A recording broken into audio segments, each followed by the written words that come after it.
पाकिस्तान की दस्तूरी तारीख को समझना असल में पाकिस्तान के सियासी और कानूनी सफ़र को समझना है।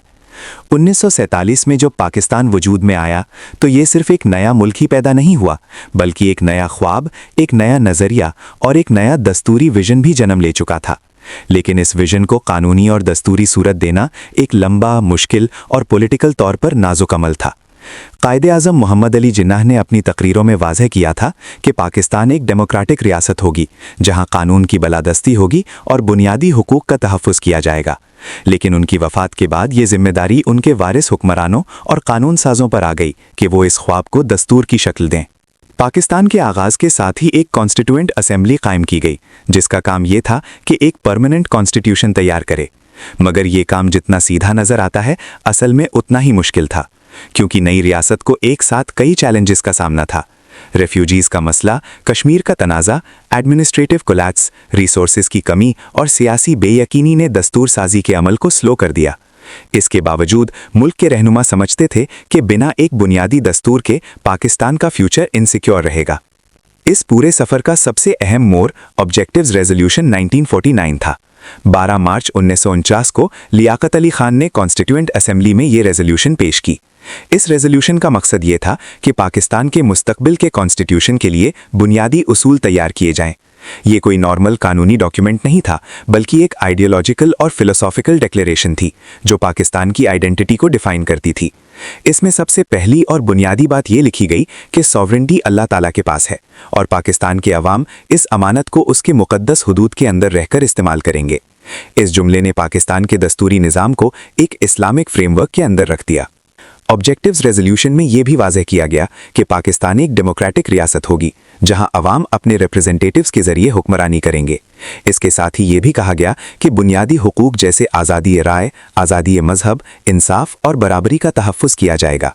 यानी एक तरफ इस्लाम के उसूल, दूसरी तरफ मॉडर्न डेमोक्रेसी के वैल्यूज़, दोनों को एक ही दस्तूरी सोच में जोड़ दिया गया।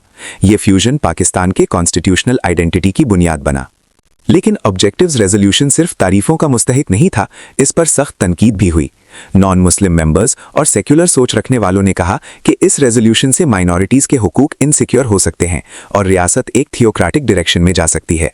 उनका ख्याल था कि सॉवरेनिटी अल्लाह से मंसूब करना पार्लियामेंट की सुप्रीमेसी को कमज़ोर कर देगा।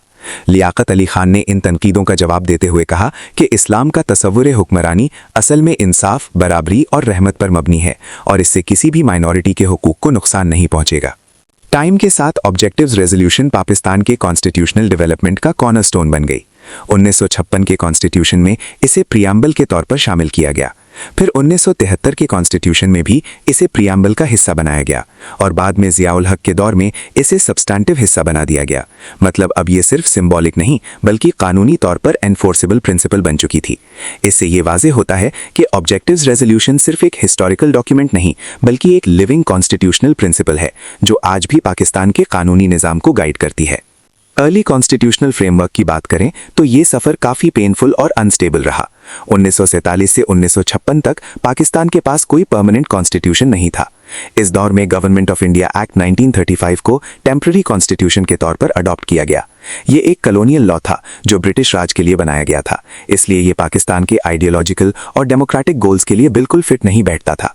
लेकिन मजबूरी में इसी पर गुजर बसर करनी पड़ी। इस दौर का सबसे बड़ा मसला ये था कि सियासत और ब्यूरोक्रेसी के दरमियान पावर स्ट्रगल चल रहा था। पॉलिटिशियंस कमज़ोर थे जबकि ब्यूरोक्रेसी और गवर्नर जनरल का रोल बहुत पावरफुल था। इस इम्बैलेंस ने पार्लियामेंट्री डेमोक्रेसी को डेवलप होने ही नहीं दिया। 1954 में कॉन्स्टिट्यूएंट असेंबली को डिसॉल्व कर दिया गया, जो पाकिस्तान की दस्तूरी तारीख का एक डार्क चैप्टर है। मौलवी तमीजुद्दीन खान केस में अदालत ने गवर्नर जनरल के इस एक्शन को लीगल कवर दे दिया, जिससे डॉक्ट्रिन ऑफ नेसेसिटी का कॉन्सेप्ट पैदा हुआ। इस डॉक्ट्रिन ने आगे चलकर मार्शल लॉज और अनकॉन्स्टिट्यूशनल टेकओवर्स को जस्टिफाई करने का रास्ता खोल दिया। 1956 में पाकिस्तान का पहला कॉन्स्टिट्यूशन फाइनली बना। इस कॉन्स्टिट्यूशन ने पाकिस्तान को इस्लामिक रिपब्लिक करार दिया और पार्लियामेंट्री सिस्टम इंट्रोड्यूस किया। बुनियादी हुकूक का चैप्टर शामिल किया गया और फेडरल स्ट्रक्चर को अडॉप्ट किया गया। लेकिन ये कॉन्स्टिट्यूशन सिर्फ 2 साल ही चल सका। 1958 में जनरल अयूब खान ने मार्शल लॉ लगा दिया और कॉन्स्टिट्यूशन को सस्पेंड कर दिया। इससे यह साबित हो गया कि early constitutional framework political stability provide करने में फेल हो चुका था। इस पूरे दौर का सबसे बड़ा लेसन ये था कि कॉन्स्टिट्यूशन सिर्फ लिख देना काफ़ी नहीं होता, उस पर अमल करना और उसकी हिफाजत करना ज़्यादा ज़रूरी होता है।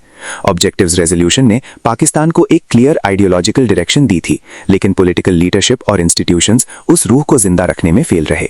पावर पॉलिटिक्स, इंस्टीट्यूशनल राइवलरी और डेमोक्रेटिक इमेच्योरिटी ने दस्तूरी निजाम को रिपीटेडली डिरेल किया। आज जब हम पीछे मुड़कर इस दौर को देखते हैं तो ये बात वाज़ेह होती है कि ऑब्जेक्टिव्स रेजोल्यूशन ने पाकिस्तान के लिए एक मॉरल और आइडियोलॉजिकल कंपस का काम किया। इसने ये डिफाइन किया कि पाकिस्तान ना सिर्फ एक मुस्लिम मेजॉरिटी स्टेट है, बल्कि एक ऐसी रियासत है जो इंसाफ, बराबरी और बुनियादी हुकूक के प्रिंसिपल्स पर खड़ी होनी चाहिए। लेकिन अर्ली कॉन्स्टिट्यूशनल फ्रेमवर्क की नाकामी ये दिखाती है कि अगर पॉलिटिकल कल्चर डेमोक्रेटिक ना हो और इंस्टीट्यूशंस मजबूत ना हो तो सबसे बेहतरीन दस्तूर भी कागज का टुकड़ा बनकर रह जाता है।